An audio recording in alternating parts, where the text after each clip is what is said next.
Anyway, to make a long story short, because I am 71, and if I covered that whole period, it would take up many hours of your program. But I guess you could say my eyes started to open in the 60s. You know, in America, we had that counterculture movement amongst the young people. And that was right in the middle of my high school days, from 64 to 1967. That was the age of the flower power. And, you know, my generation was questioning the norms of society, and we were involved in the civil rights movement in the South, anti-war demonstrations. You know, the hippie movement was flourishing, so we were all either being hippies or trying to be hippies and so forth and so on. So I was very much influenced by that. And I don't want to go into too much details for my disciples, what I was doing in those days. But I eventually became disillusioned with it because it really wasn't going anywhere. I think the philosophy was stay high forever. But whatever you did to get high, you came back down again. And for me, that wasn't very exhilarating experience. So I gave up my bell-bottom pants and my flowers and my beads, and I exchanged them for a rifle. Wow. Which, like, what? Usually you do the other way. You give up your rifle to become a beatnik or a hippie, you know, make love, not war. But I was searching for something, and my father was a military man. So along with practically my entire high school football team, we decided to do the patriotic thing, and we joined America's elite, best fighting force, Semper Fi. We joined the Marine Corps right in the middle of the Vietnam War. Wow. And, you know, we went to boot camp, and then when my unit was sent overseas to fight in Vietnam, my superiors kept me back for a month because they wanted me to do advanced infantry training to become a sniper, a killer. I was a lover, then I became a killer. And while I was in training, one day, my unit, they were going through the jungle, and they were attacked by the Viet Cong. And every single member of my football team died. Wow. The quarterback, the center, the right end, the left guard, the right guard. And these are boys that I grew up with since I was 5 years old. We catch frogs in the pond and run through the fields and, you know, this and everything. So that for me was my first, you could say, experience of material life. Krishna defines in the Bhagavad Gita, he says, Abrahma bhuvana loka punar arvitu arjuna mamopetiti kuntiya punarjanmane vidyate. That from the highest planet in the material world down to the lowest, all are places of repeated birth and death and a great struggle for existence. So that was my first slap in the face, because I came from a good family, I never had to struggle. And I was on base at Camp Pendleton in San Diego, and I lost it. Yeah. I was training to be a good warrior, a good fighter, a good killer. Wow. But everything changed when I lost all my friends. I never really questioned life at that time. I never, you know, like the sadhus say that human life begins not when you're born from the womb of your mother, because animals also get born from the womb of their mother. Human life begins when you start questioning. Who am I? Where have I come from? What happens at the moment of death? Does God exist? That means you're taking proper advantage of the human form of life. So that spiritual birth is more significant than your material birth. So that's what it did to me. I had that post-traumatic stress symptom back in 1968, 69, before they even had that term. I was so much disturbed by it all that the Marine Corps let me go. They gave me an honorable discharge, but I was just like, where do my friends go? Why does this happen if there's God, you know? So it was a mixed blessing, because then I began my spiritual search. And I went to live in a Buddhist monastery for about 6 or 7 months, shaved my head, put on the burgundy clothes of the monks and studied there. Then I went to Europe, and I ended up in the Middle East. I studied Islam, stayed in a mosque. Then I went to Jerusalem. I studied Judaism. I studied Christianity. Anything spiritual I could get my hands on, any books I could read, like a man dying of thirst, I just drank that knowledge as best I could. But with all due respect, something was missing. I couldn't find the answers to all of my questions. So eventually I ended up back in America, and I got a job at a university in Michigan as a gardener. And it's funny how the Lord works, because they say the ways of the Lord are mysterious. You know, I've been in all these spiritual places, monasteries and mosques and churches and synagogues. But where did I find my calling?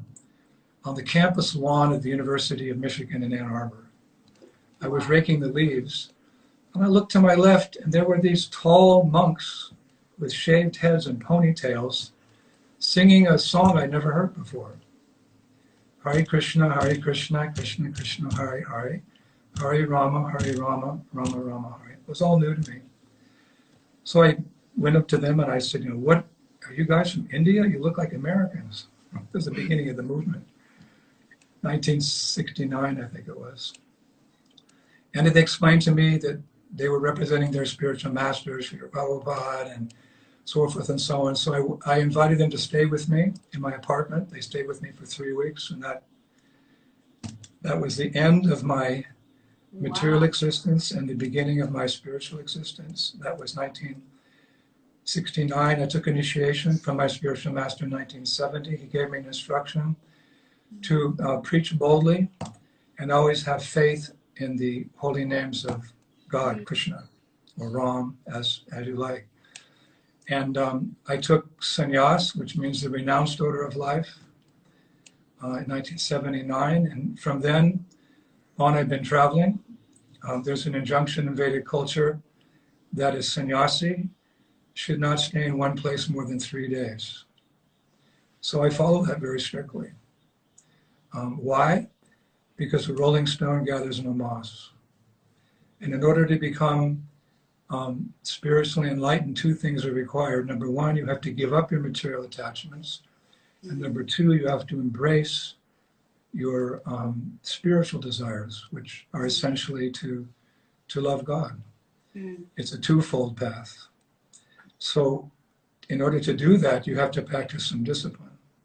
The word disciple comes from the word discipline, which meant when I took initiation and took my vows, I promised no more meat, fish, or eggs. I've been vegetarian since I was 14, but no intoxication, no sex outside of marriage, and no gambling. That's a big challenge for most people, because our lives kind of revolve around, those are the ways we find pleasure, we find a relaxation. But to transcend this world, the sadhus say those are the roots of material existence. Like a tree is standing tall, but the roots of the tree go deep into the ground and keep it stable. So the foundation for spiritual life is some very strict discipline. I embrace that, and I was able to do it. As Chanakya Pandit says in the Nitya Shastra, you can only give up something if you get something better. So it was a challenge to give up my American. I was a football star, I was an athlete, I played guitar, I was in a rock band, I was a Marine Corps corporal. I had so much to be proud of, but that wasn't really me, because that all had to do with my body. Right. Who am I?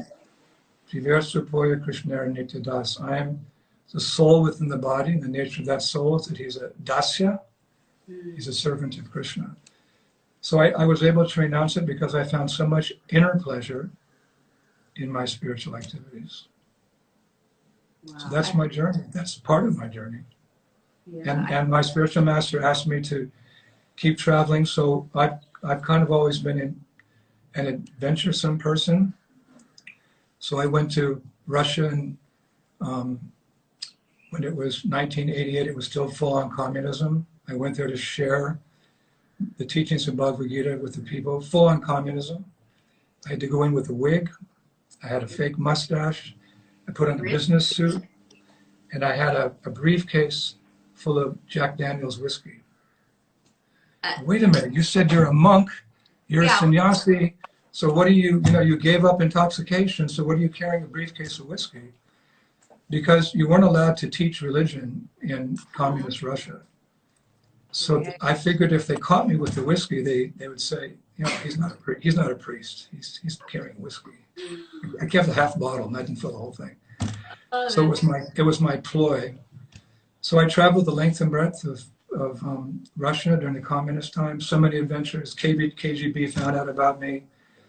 Several times I had to jump out of the first or second story of apartments into the snow and run into the forest and hide, tunnel myself under the snow like they taught us in the Marine Corps if we were in that situation. Hide up into trees so they wouldn't catch me. So then I went to China, which was also communist. I also had to be incognito there. But I always met people who were interested because there are people who are, you could say, disillusioned with material life like I was. They're searching for the answers of life. And I think it's the Lord's arrangement that if you have that desire, the Lord will accommodate it by leading you to a spiritual organization, spiritually minded people who you can live with and grow spiritually. I also I went many places. I went to Tibet, I went to Mongolia, I went to Brazil, I went to the Amazon jungle. And this was all in the early days of ISKCON? Up till about 1989, we're going, 1990. Wow. In the Amazon jungle, I was very naive, a jungle, I read Jungle Book, Jungle Book, the monkeys, and you can ride the elephants, and you can even scratch the tigers. Yeah. The Amazon jungle wasn't like that. It was a wild, dangerous place. I was gifted a big boat by the governor of the Amazon. I took 7 devotees with me. We went up the Amazon River all the way to, I think it was Venezuela. So many adventures. I was swimming one day, and the piranha fish started coming in a group across the river. I had to swim, get back on the boat. I fell into quicksand. The devotees had to pull me out of the quicksand. There were alligators there. I got very, very sick. I went to a witch doctor. He gave me a special potions which cured me. One day we can do an interview about that. It's a 3-hour talk, Amazon. Wow. I'm definitely like this. Whatever your tendency is in bhakti, you dovetail it. You don't have to become a different person. You can be who you are. You give up your bad habits, and whatever nature God has endowed you with, if you're a businessman, if you're an artist, if you're a musician, if you're a painter, whatever you do, you, instead of using that for yourself, you use it to glorify God. And that's the actual meaning of bhakti. Love. A lover likes to talk more about their beloved than themselves. Right. So if you love God, you want to serve God. When you love someone, you want to do some savor for them. You have a wife, you have children, you have friends. The natural inclination is, I have a loving relationship with you. Let me do something for you. This is how you have to express your bhakti, express your devotion. So being of that adventuresome spirit, I have traveled the whole world. I've pretty much been everywhere and seen everything. And it's reinforced my conviction that, this material world is not a very nice place. It's not our home. Right. And I want to go home, back to the spiritual world, which is described by the saints as eternal, full of knowledge and bliss. So I've stuck to the path for 50 years now. And I haven't been tempted to go back. One time my spiritual master said to us, never look back and think you've left anything behind. And never envy the position of those who appear to be enjoying this world. There's some enjoyment in this world, but it's like a drop of water in the tongue of a thirsty man. It's not enough to satisfy you. Real happiness comes from within. So through bhakti, through service to my guru and to Krishna, I've remained fixed on the path by their grace alone. And I'm very happy. I have to admit, I'm very happy. No regrets. Wow. That's amazing. I mean, it's so inspirational, to hear, you know, everything, and I'm sure there's way more, but everything you've faced in serving Krishna and in sharing Krishna and in sharing Gita, and it's amazing. Yeah, It's very. natural. It's something natural. Because, you know, if you look within and you find yourself, it'll confirm what's there in the ancient texts of India. Jiver Supoya Krishnara Nitya Das. We're all spirit souls. And what is the nature of that soul? The soul's a servant. God is great and we're very small, so we have a subservient attitude. Sometimes certain transcendentalists want to become God, but there's no question of becoming God. God is always God. Yeah. And we're always a tiny servant. If we were God, then why do we find ourselves in illusion? Yeah. God never comes overpowered by the material energy. So we're servants, and sometimes if people hear the philosophy, we should serve the divine, we should serve the absolute, we should serve God, we should serve Krishna. Look, I don't know, because, you know, in this world, servants are often taken advantage of. We serve our boss. He doesn't give us a raise. We serve our country. They take our taxes. You know, we serve a friend. They don't reciprocate the gift. You know, sometimes service, we kind of like, I don't want to serve. Yeah, I mean, the word servant is generally. Yeah, like servant. I don't want to be the slave. Yeah. But yeah. if you're the servant of a glorious master, it's a whole different experience. If you're the servant of a very benevolent, loving, caring master like Lord Ram, then you see why Hanuman is so satisfied. Right. Hanuman is 100% satisfied just being the Dāsya servant. There's other service relationships you can have with God, with Krishna. You can become the friend of Krishna. He'll allow you to be. You can be the friend of God, have a friendly relationship, equals, quote unquote. Sure. You can have a parental mood. You want to take care of Krishna as your little child, like Mother Yashoda or Nanda Maharaj. You can have a relationship with Krishna like the cowherd girls in Vrindavan, the gopis. They have a very intimate, loving relationship with Krishna. All of them are perfect and complete. And no one servant is thinking that he's better than the other. He appreciates the service of others. So you might think, oh, Hanuman, he's just a little servant of Ram, but the gopis and the cowherd boys in Vrindavan, they get to hug Krishna and wrestle with Krishna. But no, variety is the spice of life. So within everyone's heart, there's already bhakti. There's already you already have a relationship with Krishna. It's not something that you pick and choose. Oh, I think I'd like to be this, I'd like to be that. It's already there, it's eternally established. But you have to awaken it. And the awakening process is what you were mentioning the other day, the ninefold process of Krishna consciousness. Shravanam, Kirtanam, Vishnu, Shmaranam, Padasevanam, Archanam, Bandham, Dāsyam, Sakyam, Atmanivedanam. Hearing about Krishna, chanting Krishna's holy names, remembering Krishna, serving the lotus feet, worshiping the deity, praying, bandhanam, serving, making friendships, surrendering everything.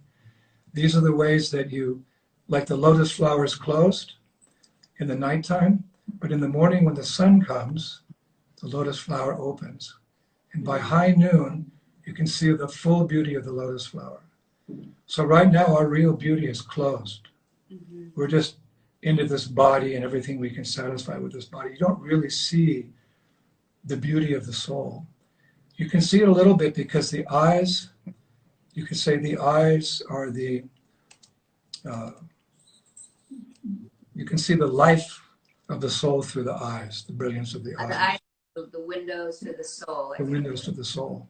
But the sages, they say that the soul is more brilliant than 10,000 suns rising simultaneously. So how to open that beautiful lotus flower? You chant, you hear, you serve, you pray, you make friendship with devotees, and then gradually that lotus flower of love, of bhakti, it begins to open. So On the one hand, you practice discipline. You don't engage in the activities that keep you connected to this world. On the other hand, you do the positive activities like Dāsyam. You serve. And how do we serve? Many examples in society of people are serving their boss very nicely, they're serving their friends very nicely, they're serving their country. Sometimes people even sacrifice their lives. But that's not the bhakti we're talking about, not that type of service. It's Eke Kudanandan, it's that service which is focused on your worshipable deity. You might be attracted to Hanuman, you might be attracted to Ram, you might be attracted to Krishna, you might be attracted to Nrsimhadev. So you hear about them constantly, you sing their glories, you offer your food to them before eating it, you associate with devotees who also have that inclination, and then that Dāsyam, that service attitude becomes more and more and more mature, so that at the moment when you die, because you've been serving your Ishtadev for so long, that strong desire for that connection, it takes you to that planet in the spiritual world where your Ishtadev is. Wow. So that's Dāsyam. That's bhakti. Yeah, I I just wanted to correct me if I'm wrong, but I think a big part of having this Dasya Bhava, or this outlook of servitude is, I think, if we are in total surrender to our Lord, and we can see everything and everyone as a creation of the Lord, then we can serve everyone, not our deity, not just our puja table, our God that we believe in, but when we see everything as a manifestation or a creation of our Lord, that we can serve each other. That's a good observation. It's actually there in the Gita. Krishna said, Vidya Vinaya Sampane, Brahmani Gavi Hastani, Sunichaya Sapakicha, Pandita Samadarshana. Darshana means to see. Pandit means a spiritually enlightened person. He sees with equal vision an elephant, a cow, a brahmana, a dog, and a dog eater. They're all situated in different bodies because of their past activities, their karma. But a spiritual person doesn't see the body. He sees the soul. So if you become God conscious, you'll see everything, you'll see every living entity as a part and parcel of God, and you will associate with them accordingly. You won't take your friend out to a disco because you know their spirit soul. You won't take them out for a drink, but you'll invite them into your home for bhajan. Yeah. You won't take your boss on a vacation to Trinidad or someplace to enjoy the world. You'll take your boss to your local shrine or your temple or some Rishikesh or someplace, holy place in India. That's the relationship that you'll have with the person once you become God realized. You'll see them all as godly, part and parcel of God, and with them you'll have that deep spiritual relationship. And I could ask you a question on this topic, because I saw a bumper sticker in America that said, "Real friends don't let their friends eat meat." So friendship in the material world, let's dance, let's drink, let's smoke a joint, that, okay, there's a type of humor, type of friendship in that, but those are quote unquote material activities by which we can accumulate karma and become more entangled in the web of material existence. But if with real friendship, real parenthood, real love between lovers means to do things on the spiritual platform so that you elevate each other back to the spiritual world. Yeah, it doesn't really get us anywhere. I mean, we may enjoy it and for the time being, but in terms of the bigger picture, it really doesn't help us. Even if you have the slightest attachment to this world, you have to come back. That's how strict the rules are. Yam yam vapi smaram bhavam tiyachi tiyanta kalevaram. Krishna says in the Gita, when you leave this world, whatever you think about at the moment of death, that state you will attain. So if you have some attachment, there was that guy in your life, that girl, you're a yogi, right? And you've really made advancement. You've been living in Rishikesh, Badrinath, or, you're a scholar, you know the Vedas, or you're a devotee of Krishna, whatever. But if you maintain that attachment, then you have to come back to the school of hard knocks. Right. So you give up every attachment in this world. It's we all want to go home, but you have to get the visa to go there. Yeah. And that means getting rid of all your attachments, but you can replace them. You can replace the food of this world with prasadam, which means the food offered to the deity.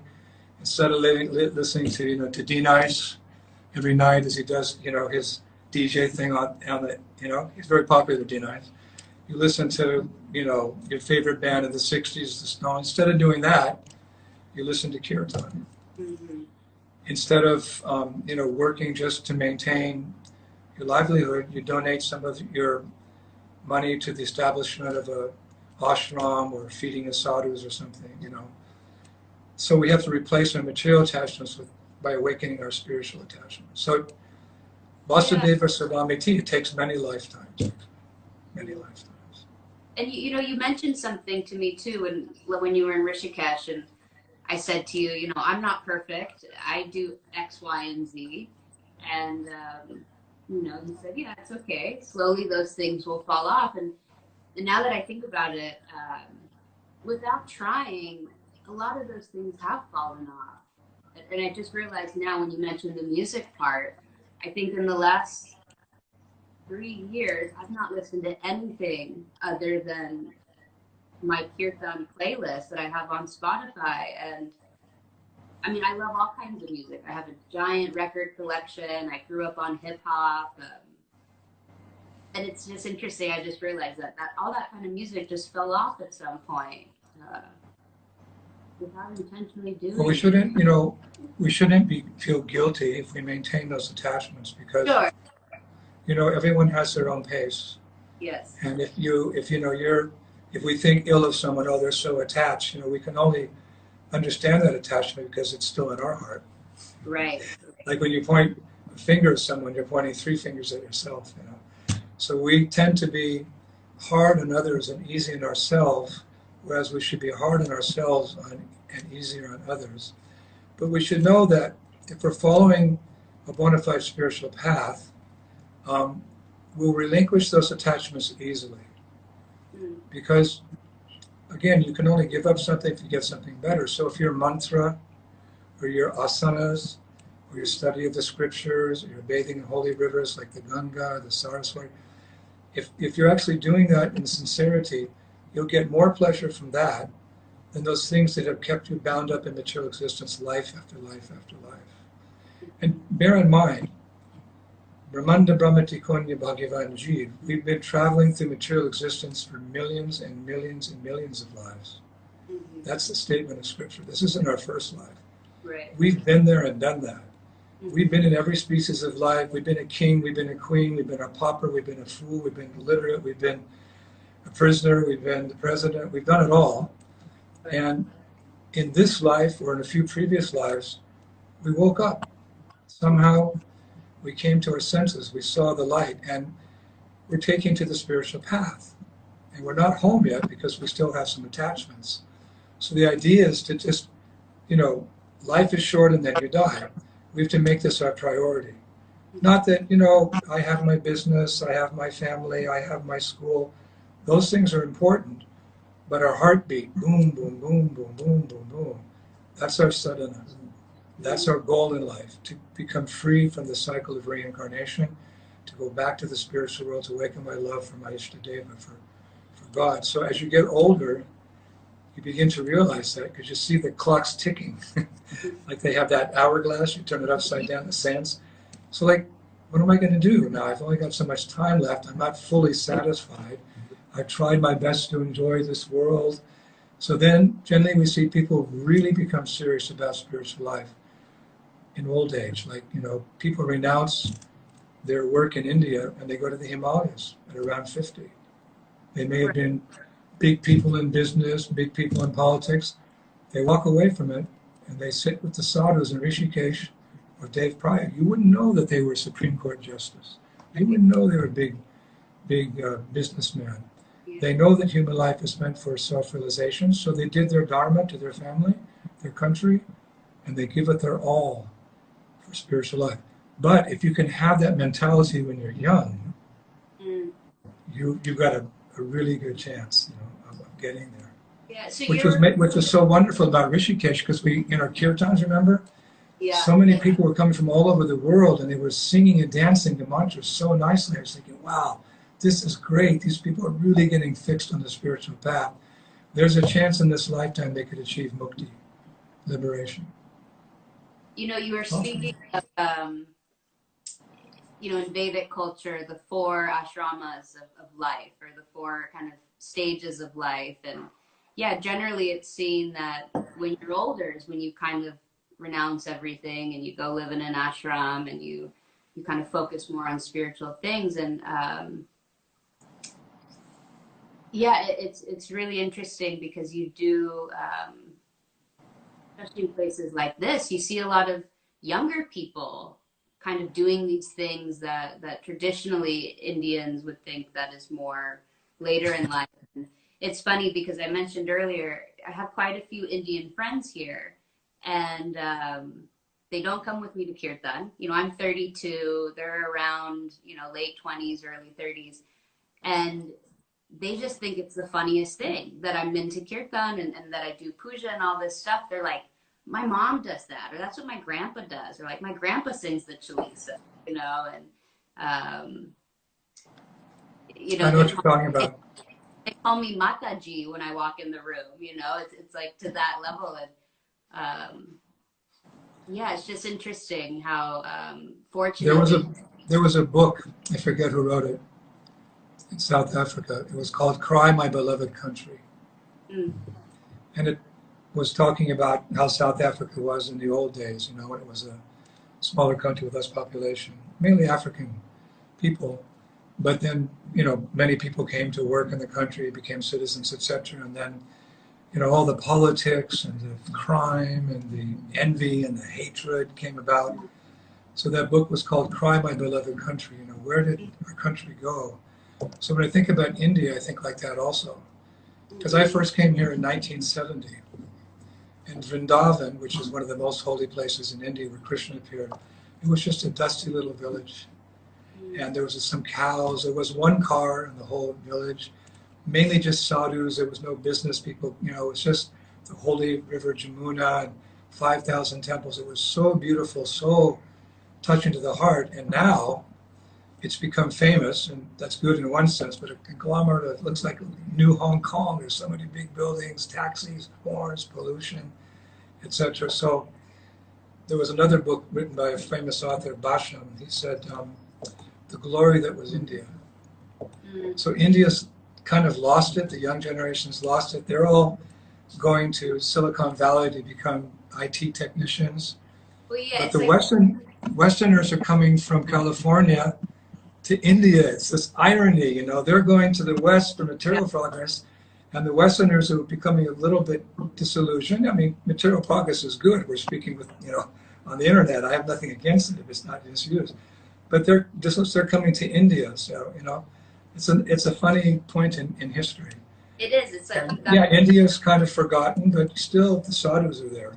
The sadhus are the saving grace of this country. Yeah, and you have the West looking east for inspiration, and you have the East looking west. And I mean, at the end of the day, we're one big family. So as long as Sanatana Dharma is surviving with whoever, I think it's great, But, East is east and west is west, and never the twain shall meet. But they have met, in the skies over the Atlantic. All the young ladies going to America and all the Westerners coming to India, they meet there. But it's a sharing of cultures. I mean, it's much more progressive country now. Some people are getting better facilities, but I hope that they don't lose their original culture.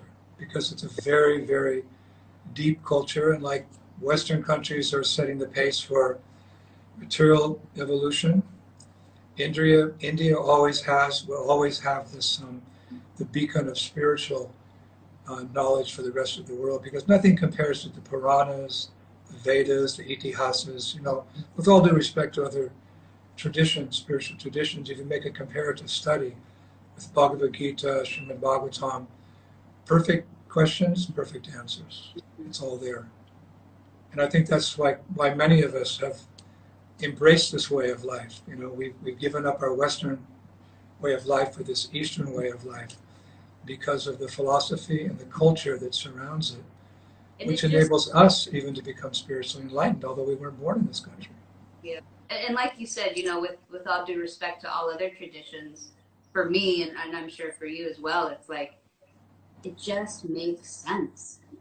You know, it just makes sense. And the scriptures and all the, you know, the way the information through Shruti came to the rishis and then was recorded down. It wasn't somebody, I don't know, I don't want to get too into that, but it just makes sense, at least for me, you know, and I'm sure for you also. But yeah, I think I never studied much. I was really into I've always been into religion. And so I've also, you know, looked into this and that and read about this and that, but it's when I really found Eastern philosophy, and in particular Hinduism, that really was like something, it just made sense, you know. Yeah. I see it like school. You know, I mean, I've chosen this path, this Hinduism path, but because I associated so much with Buddhists and Christians and Jewish people and Muslims, I can't forget the lessons I learned from them. They were stepping stones to my accepting this path. So I see it kind of like school. Like, you know, you go to grade school and you learn 1 plus 1 is 2. Then you go to high school and you learn, you know, algebra and different aspects of mathematics. And then you go to university, it goes deeper, then you get a PhD. It's all the same subject matter. It's all mathematics, but there's different stages of learning that. And, you know, you can quit school in high school if you want, don't learn any more math. But if you want, there's schools where you can go, and you can go higher and higher and higher. So I think that, you know, Krishna has arranged this world in such a way that as much as people want to advance spiritually, there's always something for everybody. And if they're taken to that path in sincerity, you can't criticize them, you can't speak out, oh, I'm better than you, you know, look at you, you're not as advanced as me. You should see that at one point, you know, you were also a beginner, intermediate, or advanced, you know, you may be at a particular stage, but it's all an evolution. And people should choose that spiritual path which they feel comfortable with, give it all their heart, and we'll meet in the supreme abode. But this Eastern path is there's so much philosophy to strengthen your faith, because we don't want to become sentimental, you know, in our faith. I just love this and I love this. There has to be realized knowledge. So you have to have philosophy which strengthens your faith. And that's the thing about India. They used to call India Bharat. India is a new name. Bharat means the land of light, but not in the sense like it's a tropical country, but light in the sense of transcendental knowledge, which destroys the darkness of ignorance. So, you know, you and myself and your Guru Dev, Govinda Dev, and all of us, we've been attracted not only by the colors and the spices and the bright sunshine and the, you know, India is such an amazing place, but the philosophy and the discipline and the culture that's there. So you live in this country.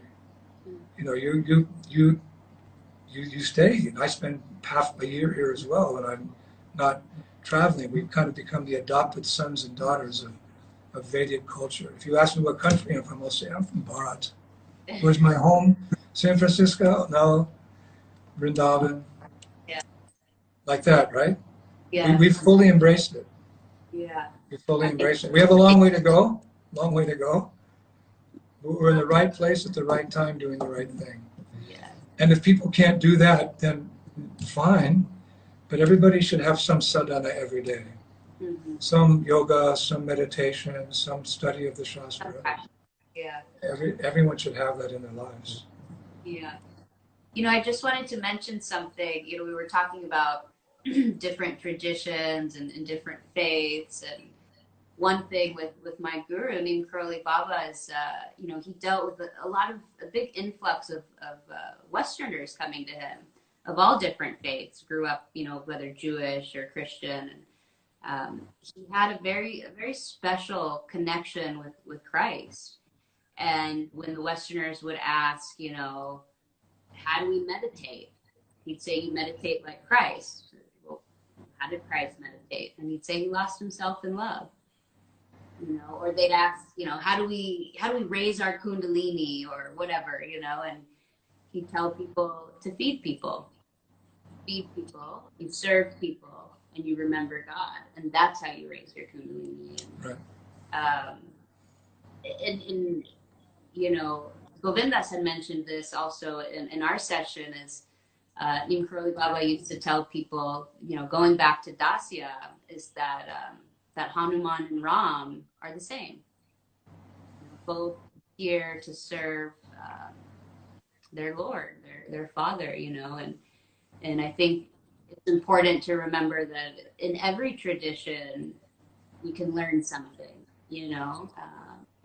It may not be our path per se, but you know, I feel like the universal message in most traditions comes back to love and to devotion, to bhakti, you know. And I know Hari Krishna Das spoke on our last session too, that it's natural for us, you know, it's what our heart wants to do. And one of my first quotes I ever heard from Radhanath Swami, I didn't know anything about anything. It was back in 2011. I was just first going to see Govindas, and Govindas had quoted him and said that, you know, the deepest desire of the soul is to give and receive love. And yeah, I'll never forget that quote, because it's what really got me thinking and starting to look into kind of what is Eastern philosophy and what is this idea of love and bhakti and who's this Radhanath Swami guy. And it's interesting when we can kind of put a lot of things aside, we can see the commonalities that a lot of these paths have, and it really just comes down to love, you know? I think the special contribution of India or Bharat or the ancient books or the sadhus past and present, I think the unique thing is that there's a very vivid, detailed description of God. That's what was missing for me in other traditions, you know, that the faith was there. You know, even Einstein said, after all my study of this creation, I've come to the conclusion there's an intelligent being behind it. That's what he said. So every tradition, they have a belief in a supreme being, but without detailed knowledge of that being, it's hard to awaken your love. You can't love someone you don't know. Like, for example, you know, you choose a husband because of the way he walks, the way he talks, the way he dresses, his humor. You like the same food, you know. It's the details like that. So the Vedic scriptures, they give a very detailed description of Krishna. What his form looks like, his spiritual form, Satchidananda Vigraha, the way he dresses, his charming debonair nature, his kindness to his devotees, the environment he lives in Vrindavan, the peacocks and the doves and the parrots and the loving exchanges like this. So it's easy to fall in love with the Supreme, with the Divine, as a result of having a wealth, a treasure house of knowledge. And I think that this is really what India, the unique thing that India has to offer the world, is an explanation of who he is and what he does. He's just so amazing, you fall in love with him. And then you want to serve him. I think that's missing. I'm not criticizing, but I think that's, it's like you're still in high school, you're not in college yet, you haven't got your PhD, but keep going. Go east, young man. You know, we say here in America, go west, young man. But go east, because in India, it's all there, it's complete. You know, Swamiji, I never thought of that, and it's true. Like in in all these different scriptures, it's whether it's Krishna, Ram, or even, you know, it's like we get descriptive images of who they are, what they're like, Yeah. their different pastimes, and I've never really made that connection. But yeah, we don't get a ton of that in other traditions. So therefore, it is really, I could see how that could be harder to really cultivate a deeper sense of devotion. It's the detail, just like, you're Mirabai. So we started talking one day, and I appreciated you because I could see you're a sincere practitioner. You're humble. You don't claim to have given up all your attachments, and you liked the prasadam, and you were articulate. I started thinking, this is a nice young lady. Or somebody said to me, 2 years ago, do you know this girl, Mirabai? I said, I don't know. What do you think about her? I have an opinion. Do you like her? I don't know. Do you not like her? I don't know. But because I met you and I met different people in Rishikesh, then relationships started. And as the relationships developed, like in spiritual life, there's appreciation for God, then there's affection, and then there's love.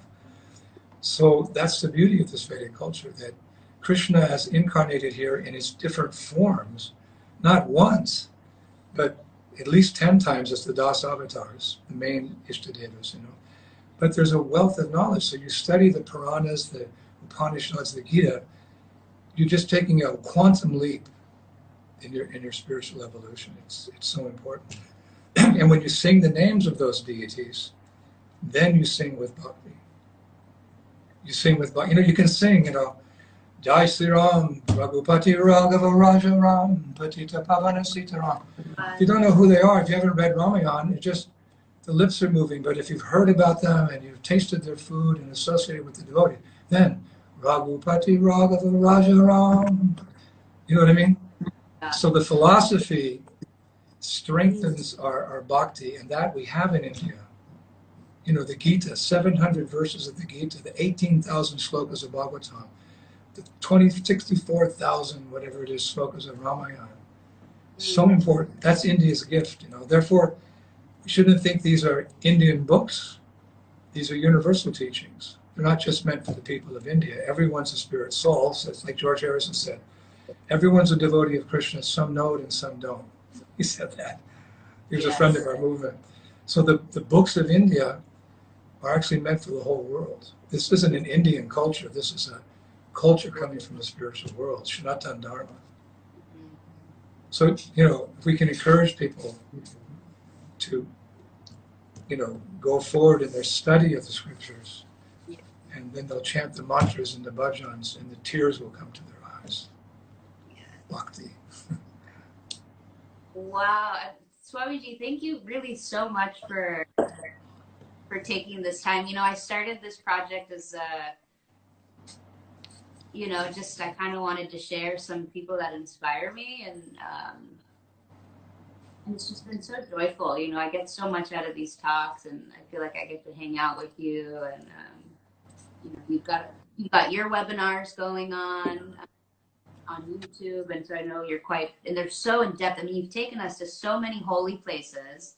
I'm not all the way caught up, but you've taken us to so many holy places and telling us these amazing stories, and so I know you're busy in your own right, and the fact that you took time to come on here and chat with me for a little bit. But I want to make it very clear, this is very highfalutin talk, and I'm not there. I'm just repeating what I've heard from my spiritual master. I'm repeating what I heard from the sadhus. I'm an aspiring devotee. I don't think I'm even halfway there yet, but it is a pleasure to repeat the realized knowledge of great sages, because by repeating it over and over and over and practicing the path of bhakti, maybe in this lifetime we'll get one drop of the ocean of bliss and consider my life successful. So thank you for inviting little old me on your program. I hope I didn't talk too much. No, this has been great.